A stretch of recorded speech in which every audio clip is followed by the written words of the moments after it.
Welcome to Fluro Friday, number 11. My name's Raj. We have Cade on the line, and today we are talking about how to better take care of your people with your database by actually getting a truer picture of the relationship that you have with them. And so when your church is a couple hundred people, you can have a really good idea, just top of mind, how everyone is at. But then once you start growing, you start seeing people less and less, less hands-on. And so your database becomes a really important part of distinguishing who's an attendee, who's a member, who's new, and who needs a bit more TLC. So today we're going to go through a few examples and one key case study with Cade. And Cade's going to show you end-to-end how to build this yourself on the Fluro platform. And so, yeah, I'll let you take it away, Cade. Sure. So just as Raj said, he started off looking like you're going to do a rap music. Welcome to Fluro Friday. One of the key things, the main thing that we're using Fluro for at our church is, actually, there's a lot of things we're using Fluro for at our church, but most church management systems, one of the key things is trying to understand the relationship between people and your church and people's relationship with other people in your church, and that connection point. And a lot of that comes down to how good your data is. And so you have these administrators trying to categorize people. So you're trying to categorize, is this person an active attender, an irregular attender, someone who used to attend, maybe they've moved churches, maybe they don't attend church anymore. Maybe they're just visiting, maybe they visited 1 week. And often trying to be respectful of that and keeping that, as you said, top of mind when communicating as well, because you sending an email out to someone who has attended your church once is probably going to have different content and a different tone to you sending an email out to someone who regularly attends your church, someone who's bought in and is, serving and a part of it. And often there's just not the data there. So you have people going, oh, let's send an email out to all the church, and then seeing people, there's heaps of people unsubscribe, and that can be a bit deflating, or even people going, I don't even attend your church, why did you send me that email? So keeping that organized is really important, and there's a lot of different ways of kind of understanding that. I know of churches where the pastor has basically said to all of the staff, you have 1 day a week, you have to go through all of the people in your network and update the database. It's like a database update day kind of thing. Yep. And even in like recording attendance, there's like a lot of people do fairly well because of compliance laws and child check-in. Keeping track of children is not that hard because they all get checked in, and maybe even families. Like you could make an assumption that the family members are there potentially as well if the children are there. But that's not always the case either. So,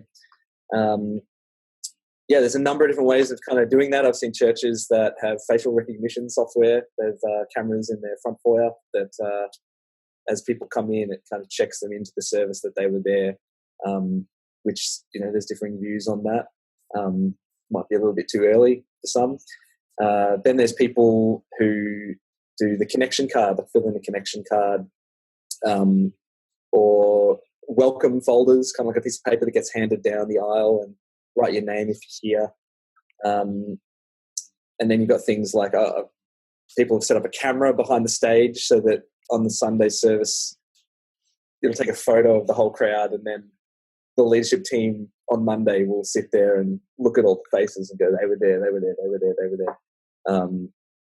Got people at large churches standing in the door with clickers, clicking every time someone walks in the door, just trying to keep track of numbers. And I think a lot of churches will keep a head count of how many people are in the room. That's not too super hard. You have an usher at the back, count how many people are on the seats and how many seats have been used up. But obviously the better, richer data that helps you make better decisions and better care for people is actually who was there, not just that someone was there, like an anonymous number. And there's a number of things we've done to try to make that easier. Obviously with check-in, that the kids are there because they're actually checked in. But we actually keep track of the parent that checked them in as well and consider that the parent was there. So, that gives you a little bit of extra data. So what can we do? Would have life groups, life group leaders that look around. So we use that in our church as well with the Pulse app from Fluro. Like they look around and check in the people that they see. But at our church, we tried we're trialing this out. I think we've been doing it for maybe 6 months or so, and it's actually working out quite well. We've gotten around about 90% of the people that are in the auditorium are checking in. We'll see how long it lasts for, but and I'm hoping that the 10% are visitors. So maybe they're not checking in. Who knows? But one of those things. The key to that is we've set up a little website using a website builder.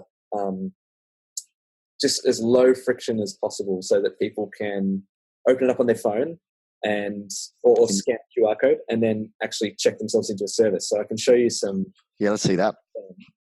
I'll just bring it up here. But basically we have, let's share the screen. Yeah, I can. It's going to let me share the screen. Yeah, no worries. Yep, there we go. So we have we set up these posters around the church just with a QR code to a website, and we have this shown on the projectors usually during the announcements and the offering at our church, as well as on the front doors as you enter the auditorium. Basically, just saying, let us know you're here with just a short URL. Just me.sb.org.au, and sb.org.au is our church website. So most regular attenders would know that, and it's just me at the start of it. And the website's really simple. It's just it's really focused on mobile. Basically, if you open it up, it just shows you. It says hi. If there's no services running, so there's no services running at the moment. It's Friday 11 a.m. But if you open it up on a Sunday, because we have about 5 or 6 different services happening, it was come up with hi there with ask for your first name and last name. I'll probably be able to show you it here, just in the website builder really quickly. If we we just swap this around, where are we? It's been a while since I've opened this one up. That's all right. That's fine. Yeah, there we go. We just do this. Basically says hi there. What's your name? And you can type in your name, and then it comes up with a list of the services to check into, and then they just tap it. Just literally type in your first name, last name, tap, done. And it doesn't ask for any other extra things. That's pretty much it. And then what happened was we found lots of people checked in. They actually were pretty keen to check in. And then an administrator at our church, one of the office admins, came in and added this block afterwards as well, which is kind of like they just added this block with some links to Who is that? In Fluro. Sorry? Who is that? So one of the office admins at the church signed in here, and then I just want to give her a shout out. Like I didn't even know that she did it until afterwards and saw it. I was like, oh, cool. And yeah, she found it pretty easy. Came in and put the I'd like prayer button, join a life group, get connected, join Alpha, I'm interested in baptism. And all of these, they just link off to other forms. So yeah, great. And it works. It works really well. I was chatting to someone yesterday that wanted to get connected, and they open up this page and just tap get connected and then filled it in, and then they go into a follow-up process and someone chats with them. And it's just super easy. And it's worked out really well because you don't need to log into anything. You don't need to download any app. You don't need to go through some 6-7 step process of checking in and filling your email address. I mean, in our context, giving out your email and giving your phone number, there's companies that'll pay $250,000, give away cars to try and get emails. So, So tell me why you don't put email and phone. Is that less friction? Yeah, and we'll probably do some tests to see if we can ask for some more information. Yeah. But what we do is we store this in what's called local storage on the person's phone. So once they've typed it in once, they actually don't even, the next week they actually don't even need to type in their name. Really? Oh, awesome. There's a little piece of data just remembers, it creates the person in the database. Mm-hmm. And we just store like the little cookie saying, when next time you open it up, we go, yeah, we know you're Raj. So would you like to check into the service? It's literally just one tap. So I think the really low friction is definitely part of the success of it. And we'll see. It could also be just because it's a new thing over the last months that, it might. Well, it seems like it's working really well. I mean, compared to, I know Sindel had physical forms for checking in for main service. People would fill it in, end of the pew. Do you know how many people are filling those out? How many people now? Or it's an interesting one. I know that in the early service, I think we still have those paper forms as well, just because old habits die hard, and there's an older generation congregation there more so, and they still like the paper. But in the young adults, like the Gen Y below congregation, we were not getting many people writing in those forms at all. You might get like someone writing in Voltron or really, just hilarious names, not super helpful, especially when you have a volunteer kind of putting that information in later on, like typing paper and then trying to put it into the system during the week, and calling up, going, "Is Voltron an actual person?" Yeah, okay. Yeah. So then, all right. So then they've put in the first name, last name, and what does that produce in Fluro? Is that a check-in? Is that because I know for a contact in Fluro, you need more than a first name, last name to be actually created. So so it creates the contact as first name and last name and in draft mode. So because this is information that people can fill in, you could come to the church and just be like, Voltron onto this as well if you wanted to. But it creates a contact in the system in draft mode. So basically, we know that there's a John Smith. Let's say you type in John Smith, but we can't be 100% certain that that's the same John Smith as the John Smith we already have in the database, without an email or a phone number. So the good thing is, as I said, we store the details on the phone. So when they come back, we know it was the same John Smith as last week. And a lot of, smaller churches, medium churches, it's not too bad. You have a lot of people with individual names. Like there's not that many Kate Embry's around. I've checked. Or Rajiv Vatharajans. So you can know. But basically you have, during the week, we used to, with the paper forms, have someone actually read the paper forms and input it all into the database. Yep. And now, like say for one of our services, we have 150 people that are already in there just as drafts. And really what happens is someone just clicks merge, and it merges duplicates, and it just merges all that data with the people that Fluro is pretty much certain that they're the same person. Yep. So it takes a massive admin work out. And then the next time someone comes in, it's actually synced with the contact. Awesome. So someone checks in, they've checked in for a few months, but then they go, okay, I like some prayer or get connected. They fill in a form which has their phone, email. With that. That connects the person. So you actually awesome. Putting out more of a profile. So the great thing about Fluro is it starts learning who you are, but it doesn't.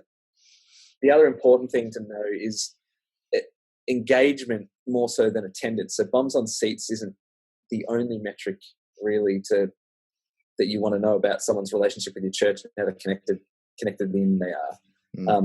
So this counts. It's quite high if they actually attend your church service. That's it's fairly high. But what we actually store is a lot more than that. So we track when people visit your website, when they listen to your podcast, when they open emails, when they want to join teams, when they've asked for prayer, when they check in their children when they're checked in, or they check into other events, or they buy tickets, or they download videos, or read PDFs, all that stuff.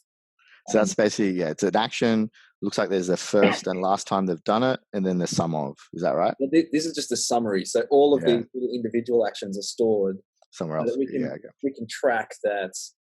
Look, this person used to be really active. They were doing heaps and heaps of things, and then maybe it really spiked, and then it it just stopped. They kind of stopped coming. They stopped engaging. They stopped opening emails. They stopped listening to podcasts. And it's less about how much someone does these things with your church, but it's more about the change. So that if it's going up and up and up, Yep. They may be at risk of burnout. So that can flag triggers in Fluro to add them to a process, a pastoral care process or something. Or likewise, they could be very active and then now it's gone down. And that may just be telling the story that they've just had a child, and they went on holiday or something. Yeah, for sure. Yeah. Okay, awesome. All right, so we've got what you built with Sindel. And I say a lot of times with Fluro, it's like a platform that you can build really cool stuff with. That the first demo of what you built there, because that's a little web app that you've built, right? In our web builder, not necessarily something to turn on. It's like you've custom built that. How long did that take you to build? And I think the first little part of it, I mean, I'm probably faster than most with this stuff because we know it back to front, but of course, to build it as a developer, there wasn't much to it. It was pretty much, I think it took 25 minutes. Awesome. So, and now we can just copy it from the templates and put it in. Awesome. All right, so let's create one. If a church is watching this and they go, all right, we'd love to try something like this in our church.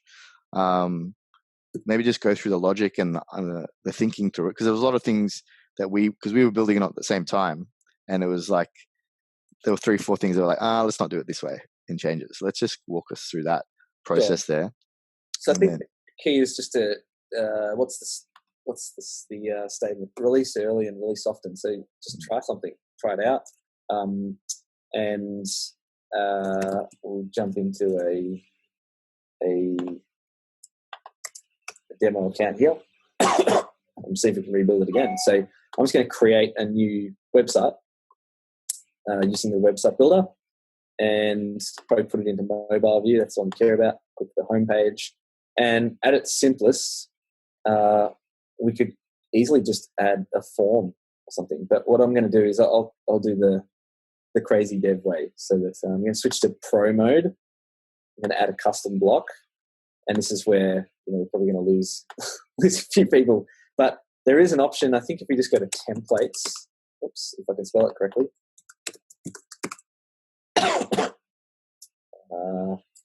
We could make this template available so you can just copy and paste it. But we'll add a custom block up here. Well, let's do that when we can. And I'm just going to add a input field. So actually what we'll do is we'll write, hi there, I'm using Bootstrap 3, and I'm just going to go an Angular, so we're going to go the contact.firstname here, and we get a placeholder. Oops.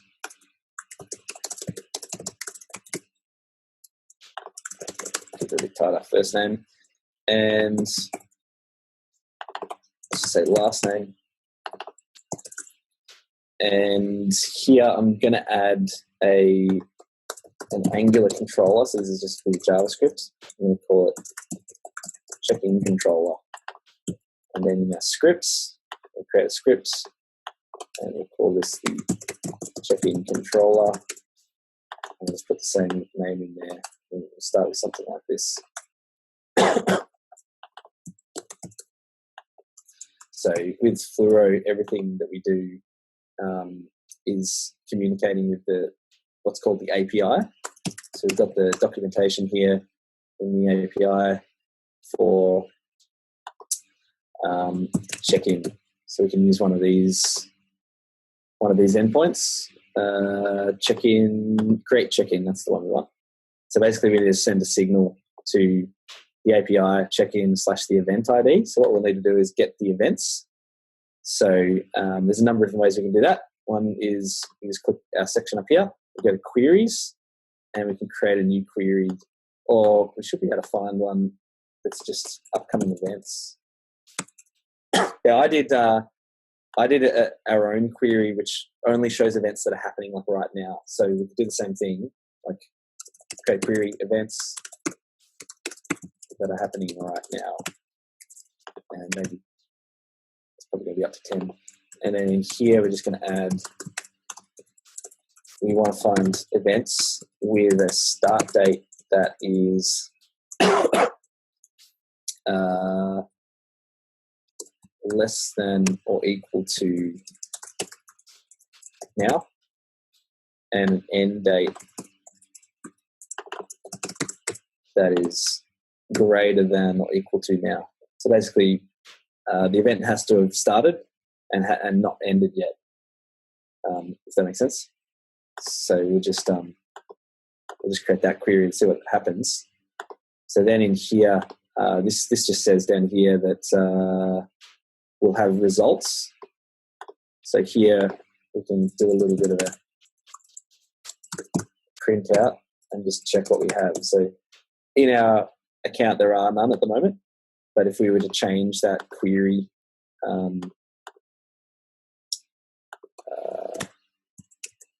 that's happening right now. If we just say events that are happening,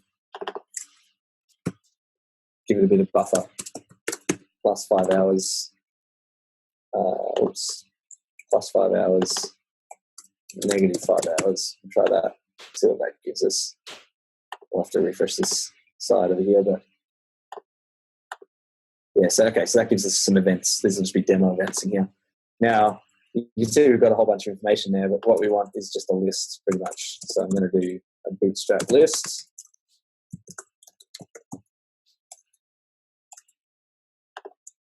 And I'm a designer, so I think it look pretty.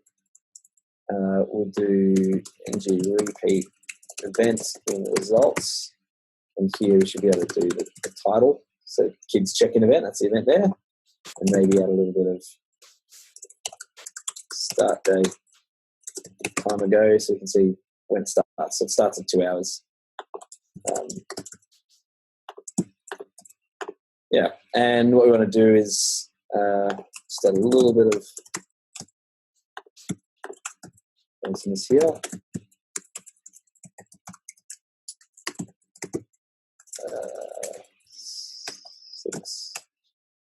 So just going to put these on the same row.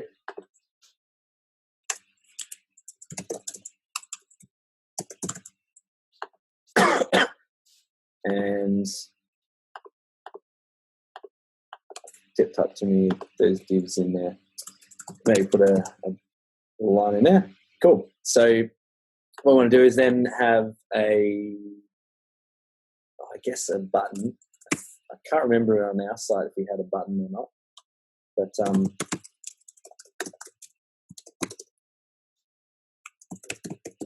check in, something like that. So we want to do a click, select the event, and then on our controller here, I'm just going to do a function which is select event. Actually, we probably don't need to do that. We can just do contact.event equals this event. And we need to send the check-in as well. So we'll just have a check-in equals function.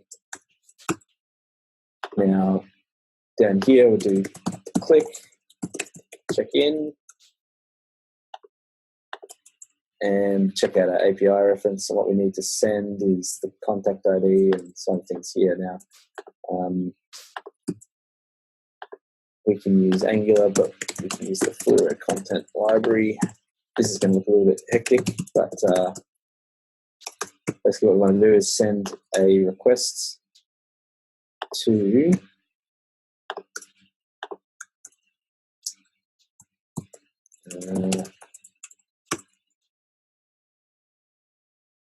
the event ID, which is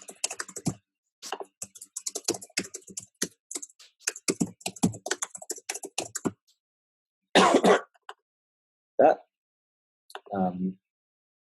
And then if we're looking at the object instead of the ID, I'll just make sure we just got the ID here. And what do we need to send? We need to send the contacts. I think we can also send Just looking at our other one that we made. Scope.contact. I have a feeling we can just send, we don't have to send the ID. I think we can just send the details, literally like first name and last name, and I think it'll create the person. And then we just have a done, failed, and we just have two more functions here.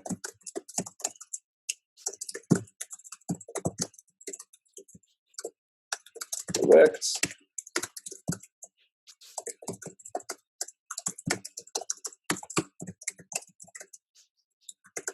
Failed.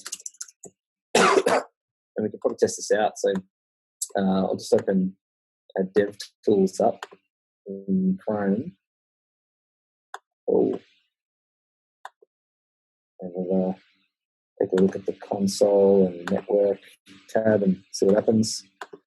So if I type in this code and we click that, click check in, see what do we do in contact, what do we send? So this might need to be contact, so like that.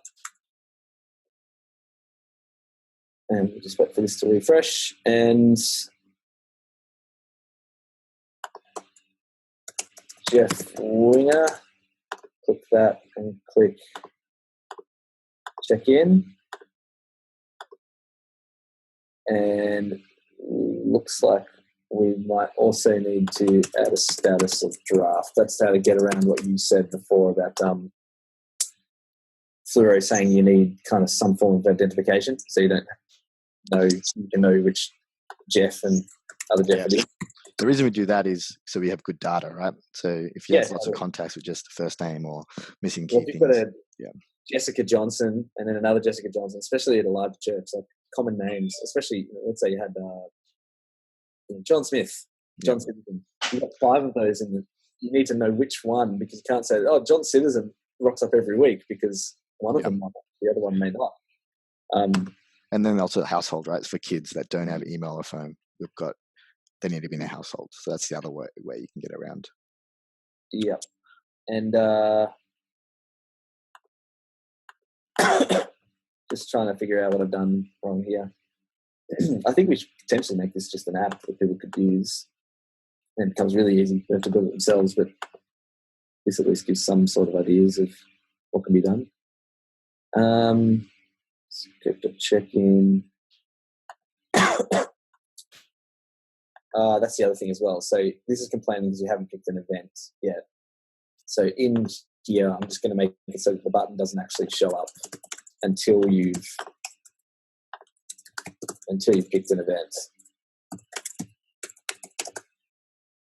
And then we can add some text here. Could you mute the button, like have it change color or something? Or I think getting rid of it is more helpful. The less on the screen for someone to look at, the better at any one point in time. Please select the service you would like you are attending. You click this, and then you've got the check-in button, and it's really clear that, hey, something's changed, this is what you press. And I think what we also did was in here, we set up if there's only one event, then we pre-select that event just to make things easier for them. Mm-hmm. So we can go, the event equals the first item in the event. And then basically if we were to open this up again in our mobile phone, we get this, it should just select it. I may not have done that properly, but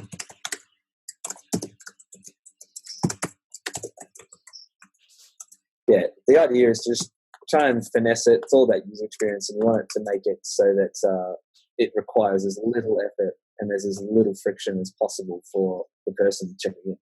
So basically, they can come here, and even as I said before, you can. This is what we did for ours as well. We can say that if you've already picked the event, like if there's already an event that's selected, we actually hide that, and then here add. Yeah, great. So you end up with something like this where, there's only one event and it just comes up and says check in. Now at our church we've got like a Cantonese, a Mandarin, a Korean, and the English service all happening at the same time in the morning. So it kind of gives you the option. But this is literally like John Smith, check in, and it's created the check in, and we're all done. So then what we can do is after you've finished, so let's say it's done, we just say scope.finished equals true, and in here we can hide this form if it's finished, and just show another one if it is not finished. Sorry, if this is not finished, and then here we can say thanks for signing in. Awesome. What would you do if in the Cinder one there were like buttons to sign up to forms? Did she just drop that in under? Could we drop them in as the next step? Yeah. So what we can do, I'll probably finesse our one a little bit so that. But all she did was come in and click add block.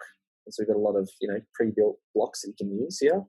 And I have a feeling she just clicked the buttons one actually, and just added that in.